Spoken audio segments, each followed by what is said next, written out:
ఆంధ్రామిక్స్.com మిమ్మల్ని స్వాగతిస్తున్నది. Universal hero Kamal Haasan, power star Pawan కళ్యాణ్కు జంటగా నటించే ఆఫర్ వస్తే ఏ హీరోయిన్ అయినా ఆ ఛాన్స్ మిస్ అవుతుందా? ఎస్, నేను మిస్ అవుతానంటుంది కాజల్.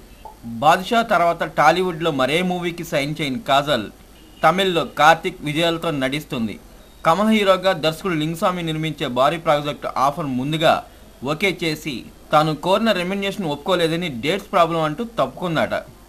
పైగా సారీ కమల్జీ అంటూ కమల్తో చెప్పిందని చెన్నై సమాచారం. ఇక్కడ పవన్తో గబ్బర్ సింగ్ 2ని ఇలాగే వదిలేసిందని వినిపిస్తుంది. ఇలా ఇబ్బంది పెడుతున్న కాజల్కు అసలు ఏమైందంటూ దర్శక నిర్మాతలు జుట్టు పీక్కుంటుంటే కాజల్ మాత్రం తను అడిగిన రెమ్యునరేషన్ ఇస్తేనే కాల్ షీట్లు ఇస్తానంటూ మొండిగా ఉంటుందట. హీరోయిన్గా క్రేజ్ తగ్గినా బెట్టు వదిలి మెట్టి దిగదా అని నిర్మాతలు ఎదురు చూస్తున్నారట.